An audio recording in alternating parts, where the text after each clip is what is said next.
ಕೊಲೆ ಮಾಡಿದಂತಹ ಕೊಲೆಗಡುಕರು ಯಾರು? ಅವಳ ಮನೆಯಲ್ಲೇನೆ ಅವಳ ಮೇಲೆ ಅತ್ಯಾಚಾರ ಎಸಗಿ ಸುಟ್ಟು ಸಾಯಿಸಿದ್ರು. ಆದ್ರೆ ಪೊಲೀಸರು ಇದೊಂದು ಡಕಾಯಿತಿ ಪ್ರಕರಣ ಅಂದ್ರೆ ಯಾವುದೇ ಹೆಸರಿನಲ್ಲಿ ನಡೆಯಲಿ, ಭಾಷೆಯೋ, ದೇಶವೋ, ಧರ್ಮವೋ, ಮತವೋ, ಕುಲವೋ, ಗೋತ್ರವೋ, ಗಡಿಯೋ, ಬಣ್ಣವೋ, ಯಾವುದರಲ್ಲೇ ಯುದ್ಧ ನಡೆದರೂ ನಾವೇ ಯಾಕೆ ಬಲಿಪಶುಗಳಾಗಬೇಕು? ಪ್ರಶ್ನೆಗಳನ್ನು ಕೇಳುತ್ತಲೇ ಇರುತ್ತೇವೆ, ಕೇಳುತ್ತಲೇ ಇರುತ್ತೇವೆ, ಕೇಳುತ್ತಲೇ ಇರುತ್ತೇವೆ. ರಂಗಭೂಮಿ ಕಲಾವಿದೆ, ಸ್ವತಃ ನಾಟಕಗಳನ್ನು ರಚಿಸಿ ವೇದಿಕೆ ಮೇಲೆ ಅಭಿನಯಿಸುವ ಡಾಕ್ಟರ್ ಧೂ ಸರಸ್ವತಿ ಈಗ ಒಂದು ಕಿರು ನಾಟಕವನ್ನು ಅಭಿನಯಿಸ್ತಾರೆ. ವೇದಿಕೆ ಅದಕ್ಕೆ ಪೂರ್ತಿಯಾಗಿ ಸಜ್ಜುಗೊಂಡಿಲ್ಲ, ಎಲ್ಲ ಎಡವಟ್ಟುಗಳ ನಡುವೆ ಅವರು ನಾಟಕ ಮಾಡ್ತಾ ಇದ್ದಾರೆ. ಅಭಿನಂದನೆಗಳು ಸರಸ್ವತಿ.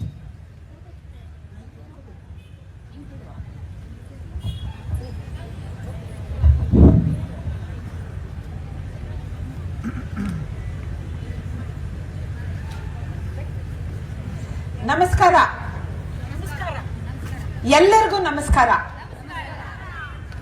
ಒಂದಷ್ಟು ಪ್ರಶ್ನೆಗಳನ್ನ ನನ್ನ ಮನಸ್ಸಿನೊಳಗಡೆ ಇಟ್ಕೊಂಡು ಬಂದಿದ್ದೀನಿ ನಿಮ್ಮ ಎಲ್ಲರೊಂದಿಗೂ ಹಂಚ್ಕೊಳ್ಳೋದಕ್ಕೆ. ಇದು ಬರೀ ನನ್ನ ಪ್ರಶ್ನೆ ಅಷ್ಟೇ ಅಲ್ಲ, ಇದು ಅನ್ಸೂಯಕ್ಕನ ಪ್ರಶ್ನೆ, ಅಖಿಲಾಳ ಪ್ರಶ್ನೆ, ಮಧುಳ ಪ್ರಶ್ನೆ, ಶಕುನ್ಲ ಪ್ರಶ್ನೆ, ಗೌರಿಯ ಪ್ರಶ್ನೆ, ಮಲ್ಲಿಗೆಯ ಪ್ರಶ್ನೆ, ಇಲ್ಲಿ ಇರುವಂತಹ ಎಲ್ಲ ಸೋದರಿಯರ ಪ್ರಶ್ನೆ. ಪ್ರಶ್ನೆಯನ್ನ ನಾವು ಕೇಳಲೇಬೇಕು. ಯಾಕೆ ಅಂದ್ರೆ ಕೇಳುವಂತಹ ಪ್ರಶ್ನೆ ಮನಸ್ಸಿನೊಳಗಡೆ ಮೂಡಿ ಅದು ಕೈಕಾಲುಗಳ ಮೂಲಕ ಒಂದು ಕ್ರಿಯೆಯ ಸ್ವರೂಪವನ್ನು ಪಡ್ಕೊಳ್ದೆ ಹೋದ್ರೂ ಪರವಾಗಿಲ್ಲ, ನಮ್ಮ ಎದೆ ಒಳಗಡೆ ಪ್ರಶ್ನೆಗಳು ಮೂಡಲೇಬೇಕು. ಯಾಕೆ ಅಂದ್ರೆ ಈ ಪ್ರಶ್ನೆ ಅಂತ ಅನ್ನೋದು ಒಂದು ಬೆಂಕಿ ತರ, ಅದು ಒಳಗೆ ನಮ್ಮನ್ನೇ ಸುಟ್ಟು ಇನ್ನಷ್ಟು ಗಟ್ಟಿ ಮಾಡಿ ಇನ್ನಷ್ಟು ಮನುಷ್ಯರನ್ನಾಗಿ ಮಾಡುತ್ತೆ. ಆ ಕಾರಣಕ್ಕೋಸ್ಕರ ಮಡಕೆ ನೋಡಿದಿರಲ್ಲ, ಬೆಂಕಿಯಲ್ಲಿ ಬೆಂದು ಬೆಂದು ಗಟ್ಟಿಯಾಗಿ ಮತ್ತೆ ಕಸುವು ನೀಡೋ ಅಂತಹ ಅನ್ನಕ್ಕೆ ಮತ್ತೆ ಬೆಂಕಿ ಮೇಲೆ ಕೂತ್ಕೊಳ್ಳುತ್ತಲ್ಲ, ಹಾಗೆ ಪ್ರಶ್ನೆ ಇರಬೇಕು. ಅದಕ್ಕೆ ನಾನು ಒಂದಷ್ಟು ಪ್ರಶ್ನೆಗಳನ್ನ ತಕೊಂಡ್ಬಂದಿದ್ದೀನಿ. ಆಕೆ ಕಾಲೇಜಿನಲ್ಲಿ ಶಿಕ್ಷಕಿಯಾಗಿದ್ಲು, ತುಂಬಾ ಗಟ್ಟಿಗಿತ್ತಿ. ತನಗೆ ನ್ಯಾಯವಾಗಿ ಸಿಗಬೇಕಾಗಿರೋ ಅಂತದ್ದಕ್ಕೆ ಹೋರಾಟ ಮಾಡುವಂತವಳು. ತನಗೆ ಸಿಗಬೇಕಾಗಿರೋ ಬಡ್ತಿಗೆ ಕೋರ್ಟಿನ ಮೆಟ್ಟಲನ್ನು ಹತ್ತಿದ್ಲು, ಅಲ್ಲೂ ಗೆದ್ಲು. ಅವಳು ಗೆದ್ದಳು ಅನ್ನೋ ಕಾರಣಕ್ಕೆ ಅವಳ ಮನೆಯಲ್ಲೇನೆ ಅವಳ ಮೇಲೆ ಅತ್ಯಾಚಾರ ಎಸಗಿ ಸುಟ್ಟು ಸಾಯಿಸಿದ್ರು. ಗಂಡ ಬಂದು ನೋಡಿದ್ರು, ಆಘಾತಗೊಂಡು ಪೊಲೀಸರಿಗೆ ದೂರನ್ನ ನೀಡಿದ್ರು, ಅವರನ್ನೇ ಆರೋಪಿ ಮಾಡಿ ಬಂಧಿಸಿದ್ರು. ಮುಂದೆ ಒಂದು ದಿವಸ ಖುಲಾಸೆ ಆದ್ರು. ಗೆದ್ದಳು ಅನ್ನುವ ಒಂದೇ ಕಾರಣಕ್ಕೆ ಆ ಹೆಣ್ಣು ಮಗಳ ಮೇಲೆ ಅತ್ಯಾಚಾರ ಎಸಗಿ ಕೊಲೆ ಮಾಡಿದಂತಹ ಕೊಲೆಗಡುಕರು ಯಾರು? ಆ ಹುಡುಗಿ. ಅವಳು ಅಷ್ಟೇ ಗಟ್ಟಿಗಿತ್ತಿ. ಆ ಇಡೀ ಹಳ್ಳಿನಲ್ಲಿ ವಿಜ್ಞಾನದ ವಿಷಯವನ್ನ ತಗೊಂಡು ಕಾಲೇಜಲ್ಲಿ ಓದ್ತಾ ಇದ್ದಂತಹ ಮೊದಲನೇ ಹುಡುಗಿ. ಅವರ ಅಪ್ಪನು ಕಡಿಮೆ ಅಲ್ಲ, ಬಲಾಢ್ಯರನ್ನ ಎದುರಾಗೊಟ್ಟು ಸಡ್ಡು ಹೊಡೆದು ನಿಂತಂತವನು. ಕಾಲೇಜಿಗೆ ಹೋದ್ಲು, ವಾಪಸ್ಸು ಬರ್ಲಿಲ್ಲ. ಅಪ್ಪ ಹುಡುಕೊಂಡು ಹೋದ್ರು, ಕಾಲೇಜಲ್ಲಿ ಕೇಳಿದ್ರು, ತುಂಬಾ ಬೇಜವಾಬ್ದಾರಿಯಿಂದ ಉತ್ತರ ಕೊಟ್ಟರು. ಪೊಲೀಸ್ ಠಾಣೆಗೆ ಕಂಪ್ಲೇಂಟ್ ಕೊಡೋದಕ್ಕೆ ಹೋದ್ರೆ FIR ಹಾಕೋದಕ್ಕೆ ರೆಡಿ ಇರಲಿಲ್ಲ. ಅಪಾರ ಒತ್ತಡವನ್ನ ತಂದಾಗ FIR ಹಾಕಿದ್ರು. ಅದರ ಬಗ್ಗೆ ಚರ್ಚೆ ಆಯ್ತು ಸದನದಲ್ಲಿ, ಆದರೂ ಏನೂ ಆಗ್ಲಿಲ್ಲ. 56 ದಿನಗಳ ನಂತರ ಅವಳ ಮನೆಯಿಂದ 2 ಕಿಲೋಮೀಟರ್ ದೂರದಲ್ಲಿ ಅವಳ ಕೊಳೆತ ಹೆಣವನ್ನ ಒಬ್ಬ ಬೆಸ್ತ ಕಂಡಿಡ್ದ. ಅವಳ ಕೈ ಕಾಲುಗಳನ್ನ ಕಟ್ಟಿ ಹಾಕಿದ್ರು. ಅವಳ ಉದ್ದನೆ ಹಾಕಿದ್ರು. ಅವಳ ಒಂದೊಂದು ಹಲ್ಲುಗಳನ್ನು ಕಿತ್ತು ಪುಡಿ ಮಾಡಿ ವಿಕಾರಗೊಳಿಸಿದ್ರು. ಅದು ಅವಳದೇ ದೇಹ ಅನ್ನೋದಕ್ಕೆ ಅಲ್ಲಿದ್ದ ಒಂದೇ ಸಾಕ್ಷಿ ನಿಂತು ಹೋಗಿದ್ದ ಅವಳ ಗಡಿಯಾರ. ಮತ್ತೆ ಅವಳ ಬಟ್ಟೆ. ಅವನೊಬ್ಬ ಮಾವುತ, ಬೃಹತ್ ಗಾತ್ರದ ಆನೆಯನ್ನ ಪ್ರೀತಿಯಿಂದ ಪಳಗಿಸುವಂತವನು. ಅವನಷ್ಟೇ ಅಲ್ಲ, 4 ತಲೆಮಾರುಗಳಿಂದ ಅದೇ ಕೆಲಸವನ್ನ ಅಲ್ಲಿ ಮಾಡ್ಕೊಂಡು ಬಂದಿದ್ರು. ಅದಕ್ಕೆ ಅಂತ ಅವ್ರಿಗಿದ್ದಂಥದ್ದು ಒಂದೇ ಒಂದು ನೆಲೆ, ಒಂದು ಮನೆ. ಅದರ ಮೇಲೂ ಕಣ್ಣು ಹಾಕಿದಾಗ ಅವನು ಜಾಗ ಖಾಲಿ ಮಾಡೋದಕ್ಕೆ ರೆಡಿ ಇರ್ಲಿಲ್ಲ. ಅವನ ಮನೆ ಮುಂದೆ ಚರಂಡಿ ನೀರನ್ನ ಹರಿಸಿದ್ರು. ಕುಡಿಯೋ ನೀರಿನ ಬಾವಿಗೆ ಇದ್ದ ಒಂದೇ ಒಂದು ರಸ್ತೆಯನ್ನ ಬಂದ್ ಮಾಡಿದ್ರು. ಆದ್ರೂ ಅವನು ಬಿಡ್ಲಿಲ್ಲ, ಪಟ್ಟಾಗಿ ಅಲ್ಲೇ ನಿಂತ.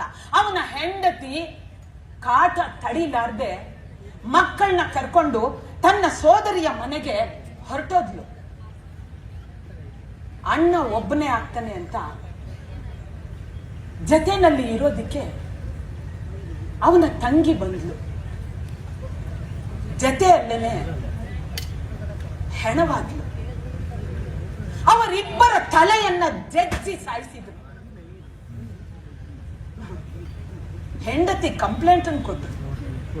ಯಾರ ಮೇಲೆ ಅನುಮಾನ ಇದೆ ಅನ್ನೋದನ್ನ ಹೇಳಿದ್ರು. ಆದ್ರೆ ಪೊಲೀಸರು ಇದೊಂದು ಡಕಾಯಿತಿ ಪ್ರಕರಣ ಅಂದ್ರು. ಆ ಡಕಾಯಿತರನ್ನು ನೋಡಿ ಏನನ್ನೂ ದೋಚಿರ್ಲಿಲ್ಲ. ಅವನು ಅಲ್ಲಿ 4 ತಲೆಮಾರುಗಳಿಂದ ಜೀವಿಸಿದ್ದ ಅನ್ನೋದಕ್ಕೆ ಇದ್ದಂತ ದಾಖಲೆಗಳನ್ನ ಮಾತ್ರ ದೋಚಿ ಹೋಗಿದ್ದು.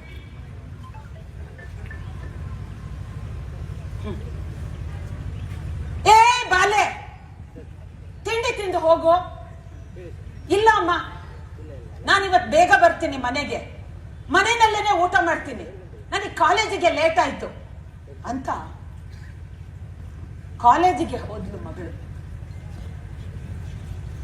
ಕಾಲೇಜನ್ನ ಮುಗಿಸಿ ಮನೆಗೆ ಬರೋ ಬಸ್ ಹತ್ತಿದ್ಲು. ಮನೆ ಹತ್ರ ಇದ್ದಂತ ಸ್ಟಾಪ್ ಅಲ್ಲಿ ಇಳಿದ್ಲು. ಇನ್ನೊಂದು ಸ್ವಲ್ಪ ದೂರ ಹೋಗಿದ್ದಿದ್ರೆ ಅವಳು ಮನೆ ಅಲ್ಲೇ ಸಿಕ್ಕಿರ್ತಾ ಇತ್ತು. ಅವಳು ಶಾಶ್ವತವಾಗಿ ಮನೆಯನ್ನೇ ಸೇರ್ಲಿಲ್ಲ. 7:15 ಆದ್ರೂ ಮಗಳು ಮನೆಗೆ ಬರ್ಲಿಲ್ಲ ಅಂತ ಅಂದ್ಬಿಟ್ಟು ಹಳ್ಳಿ ಜನ ಎಲ್ಲ ಸೇರ್ಕೊಂಡು ಸುರಿಯ ಮಳೆನಲ್ಲಿ ಕತ್ಲಲ್ಲಿ ಎಲ್ಲ ಕಡೆಯಲ್ಲೂ ಹುಡುಕಾಡಿದ್ರು. ಸಿಗಲೇ ಇಲ್ಲ. ಮಾರನೇ ದಿವಸ ರಸ್ತೆ ಬದಿಯಲ್ಲಿ ಇದ್ದಂತ ಪೊದೆಯಲ್ಲಿ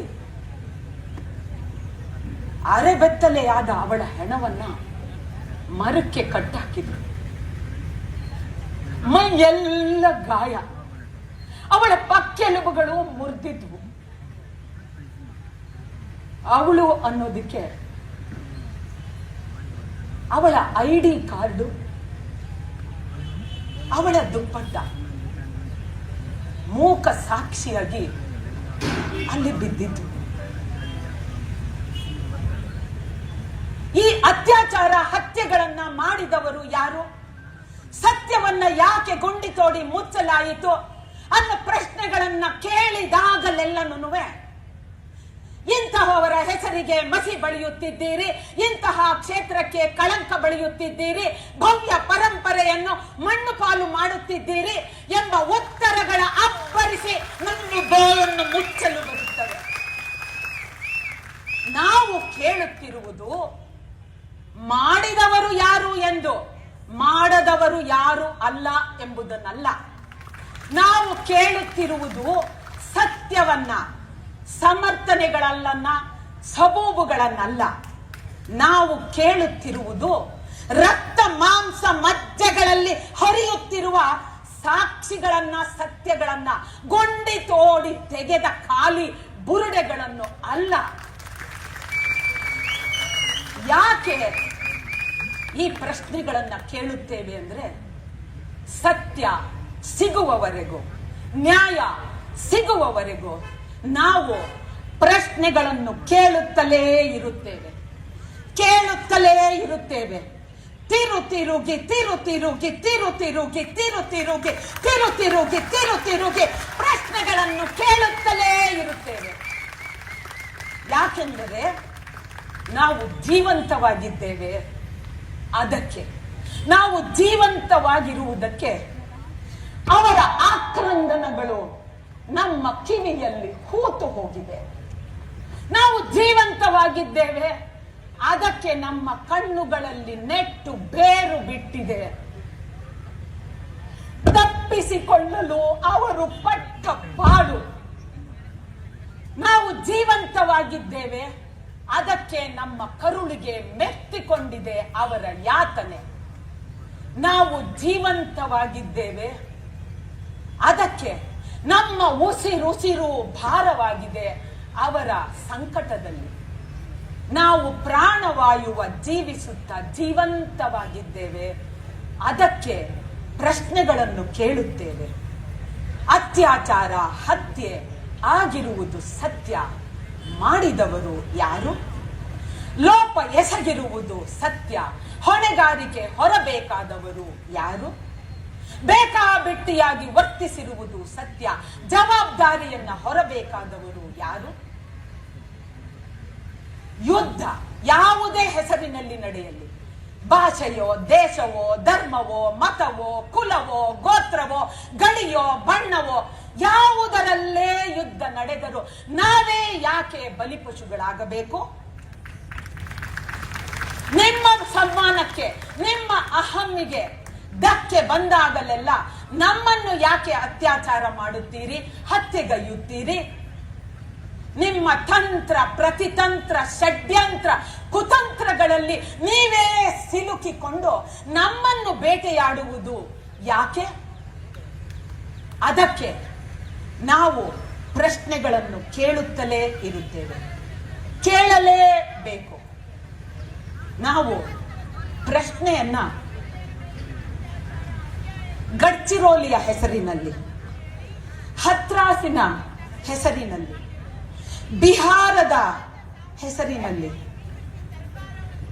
ಗುಜರಾತಿನ ಹೆಸರಿನಲ್ಲಿ, ನಾಗಲಾಪಲ್ಲಿಯ ಹೆಸರಿನಲ್ಲಿ, ಬೆಳ್ತಂಗಡಿಯ ಹೆಸರಿನಲ್ಲಿ ಪ್ರಶ್ನೆ ಕೇಳುತ್ತಲೇ ಇರುತ್ತೇವೆ. ನಮ್ಮ ಪ್ರಶ್ನೆಗಳು ಕೇವಲ ಈ ತಾಲೂಕಿಗೆ ಸಂಬಂಧಪಟ್ಟಿದ್ದಲ್ಲ, ಇಡೀ ರಾಜ್ಯ, ಇಡೀ ದೇಶ, ಇಡೀ ವಿಶ್ವದಲ್ಲೂ ಪ್ರತಿಧ್ವನಿಸುತ್ತದೆ ನಮ್ಮ ಪ್ರಶ್ನೆಗಳು. ಅಷ್ಟೇ ಅಲ್ಲ, ಅವು ನಮ್ಮದೇ ಜಾತಿ, ನಮ್ಮದೇ ಕುಟುಂಬ, ನಮ್ಮೊಳಗೂ ಪ್ರತಿಧ್ವನಿಸುತ್ತವೆ ನಮ್ಮ ಪ್ರಶ್ನೆಗಳು. ಅಲ್ಲಿಯವರೆಗೂ ಪ್ರಶ್ನೆಗಳನ್ನು ಕೇಳುತ್ತಲೇ ಇರುತ್ತೇವೆ, ಕೇಳುತ್ತಲೇ ಇರುತ್ತೇವೆ, ಕೇಳುತ್ತಲೇ ಇರುತ್ತೇವೆ, ಕೇಳುತ್ತಲೇ ಇರುತ್ತೇವೆ, ಕೇಳುತ್ತಲೇ ಇರುತ್ತೇವೆ. ಸತ್ಯ ತಿಳಿಯುವವರೆಗೂ, ನ್ಯಾಯ ಸಿಗುವವರೆಗೂ ಪ್ರಶ್ನೆಗಳನ್ನು ಕೇಳುತ್ತಲೇ ಇರುತ್ತೇವೆ, ಕೇಳುತ್ತಲೇ ಇರುತ್ತೇವೆ, ಕೇಳುತ್ತಲೇ ಇರುತ್ತೇವೆ.